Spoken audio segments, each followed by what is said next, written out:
Estimados estudiantes, nos toca analizar el tema de la economía de mercado.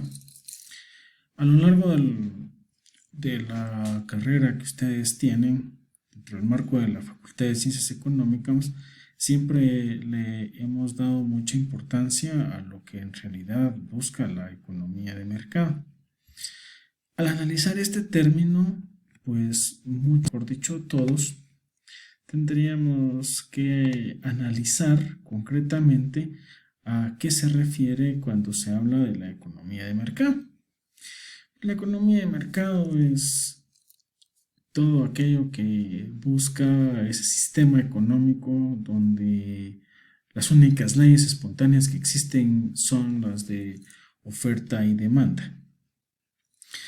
El analizar el comportamiento de quien está vendiendo, qué decisiones toma el comprador dentro de un marco, tomar decisiones correctas a ambas partes, que ambas partes pues sientan que han ganado.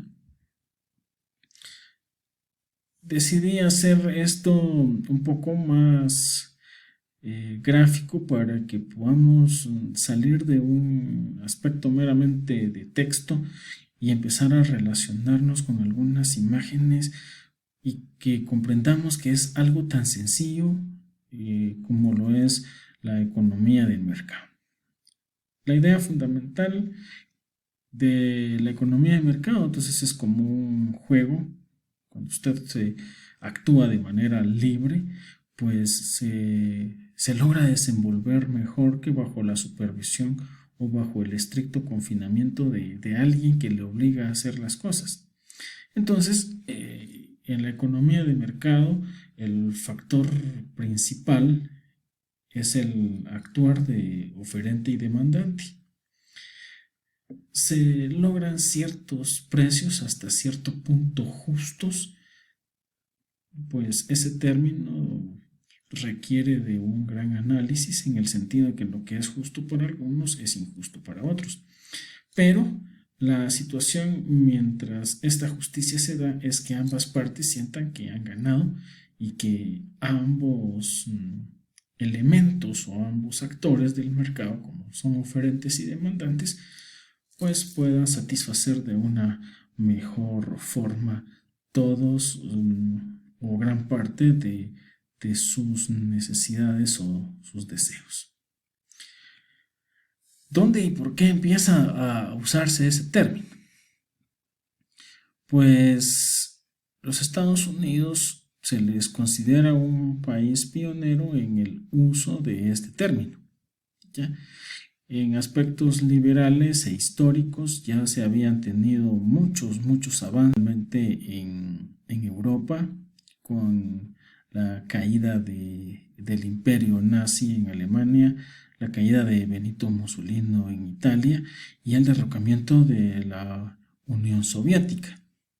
Y entonces Estados Unidos empieza a darle un papel muy importante a lo que consideraba el factor principal del respeto y el cuidado a la propiedad privada.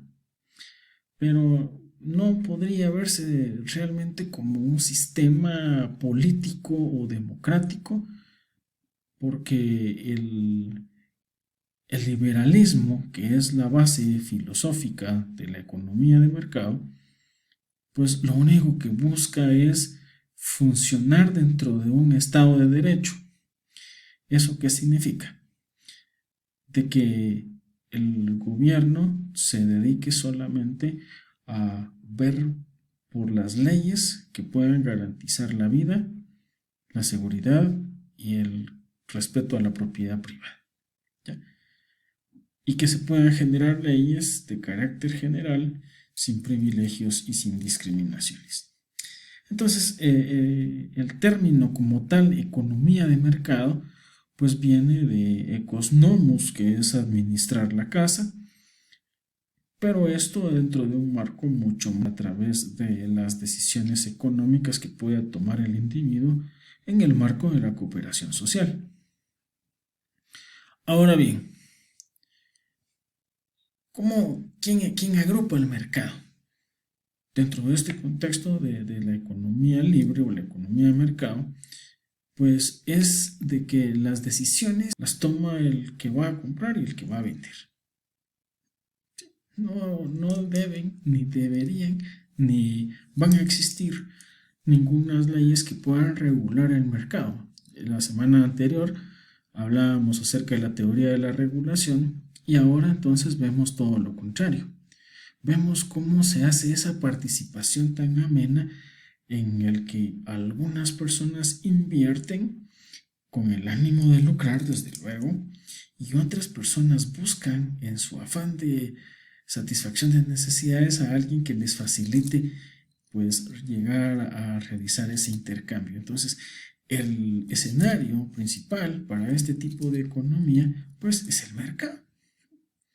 Ahí las decisiones son individuales, pues yo voy a vender lo que asumo y creo conveniente que alguien más está dispuesto a comprar. Y entonces el que va a comprar pues está totalmente satisfecho con lo que yo le estoy ofreciendo. Y entonces ambos papeles empiezan a tener ciertas inclinaciones, demandas agregadas, ofertas adicionales, todos estos puntos que satisfacen diariamente el proceso de mercado. Todo esto no sería posible si no supiéramos qué producir, por ejemplo. Sabríamos qué es lo que el mercado está demandando, cómo producir, qué es lo que me genera el principio del beneficio y para quién producir. Vea un aspecto fundamental. Tres veces nos van a ir resolviendo las diferentes formas en que se comporta tanto el consumidor como el oferente, es decir, el oferente y el demandante. El oferente estará preocupado por qué producir, cómo producir y para quién producir. Esos son aspectos básicos cuando nosotros analizamos a través de la implementación de una empresa, el saber el estudio de mercado. Pero del otro lado tenemos que comprender de que hay alguien que juega un papel importante y que sin él no podríamos llevar a cabo nuestros procesos meramente de producción, ¿sí? Entonces, si hay un principio de soberanía del consumidor, significa que él está dispuesto a comprar sin que nadie más le diga qué es lo que tiene que comprar o en qué cantidades comprarlas. ¿Cómo producir? Pues ¿a qué le pienso yo ganar? ¿A qué producto o a qué servicio que no tenga la competencia le doy yo ese principio de beneficio? ¿Y para quién producir? Pues nadie va a producir excedentes en el sentido de sobrantes, como lo decía Manuel Ayau, es decir, que nadie va a vender algo que el mercado no está demandando, algo que el mercado simple y sencillamente no necesita o no desea. Bajo esos tres conceptos, entonces, démosle el enfoque necesario para que sepamos que sin unos factores no sería posible esto y ustedes los conocen muy bien, como son los factores de producción. Tenemos el trabajo, tenemos la tierra y tenemos el capital. Estos tres puntos van a tener una remuneración. ¿Sí? La tierra, que no es solamente el enfoque que se le va a dar a través de situaciones meramente agrícolas, sino que por el contrario, la tierra también puede generar la remuneración a través de las rentas. Y nos paga un salario, una remuneración, sea esta por servicios técnicos, profesionales, y puede ser semanal, quincenal, no la da el factor de producción llamado trabajo. Y el capital, que viene a generarse de ese proceso de ahorro y de inversión, que lo que va a generar el capital son intereses. ¿A través de qué? A través de las diferentes acciones lucrativas que tengamos dentro del mercado. Y ustedes observarán en la imagen Esos tres factores van a un nivel de riqueza, considerando la riqueza como todo aquello que se puede obtener a través del sacrificio de actividades meramente productivas y lucrativas que no dañan desde ningún punto de vista la propiedad privada o los recursos ajenos. ¿Qué supuestos trabaja este modelo económico? Primero, para que el mercado funcione debe ser libre, es decir, que no hay interferencia de factores ajenos al mercado. Los factores ajenos al mercado, pues todas las teorías reguladoras o los supuestos del intervencionismo gubernamental. Si el mercado es libre, es capaz de posicionarse con base a sus precios, es capaz de saber cuánto hay que pagarle a un empleado, cuáles deberían de ser las tasas de interés ideales ante la adquisición de créditos. Y a partir de eso, entonces, vamos a ver que todo esto funciona a través de una economía de mercado puro.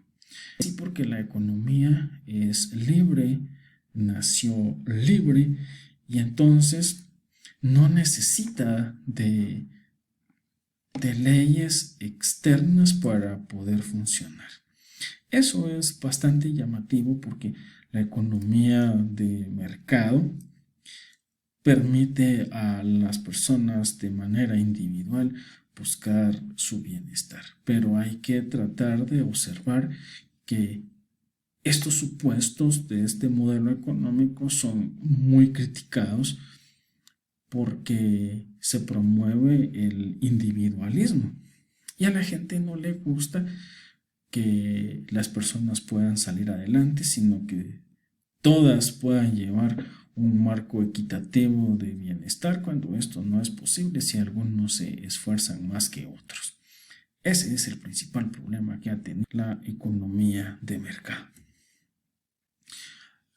También se le da mucho en el sentido de deteriorar los recursos naturales, de un mal manejo de los recursos ambientales y que se llega a tener muchos extremos en cuanto a contaminaciones con el ánimo de llegar a generar dinero. Aquí la cosa es bien sencilla. Si usted tiene un pozo en su casa y que ese pozo le provee agua en primer lugar a usted, porque no puede vender el agua a los demás y usted quedarse sin el vital líquido, ¿verdad? Entonces, sabrá perfectamente bien que si esas personas necesitan de algo vital que usted posee, pues tendrán que pagar para que puedan agenciarse de él. Primero, ¿por qué? Porque el agua está en su propiedad y esa propiedad, si es suya, es privada. Segundo, ese recurso pues se puede agotar. Y entonces, si usted goza de ese punto donde los recursos son suyos, en este caso el agua, tratará de vender el agua a las personas para que puedan llevársela a sus casas y satisfacer sus necesidades. Pero, ¿cómo voy a creer de que voy a poder ganar algo vendiendo agua si me dedico a talar inmoderadamente los árboles, por ejemplo? Entonces, esas vinculaciones son importantes para quien critica mucho la economía de mercado en cuanto a que sí, dañan mucho la naturaleza, no cuidan para nada los recursos naturales, son altamente contaminantes a través de las fábricas. Todo debe de tener una responsabilidad basada en la economía ambiental también.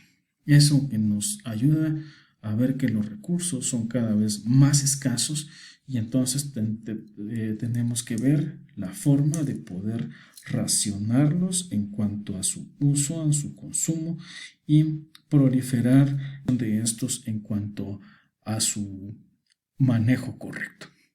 Pues la economía de mercado, simple y sencillamente, es lo que nosotros conocemos, solo que en términos microeconómicos.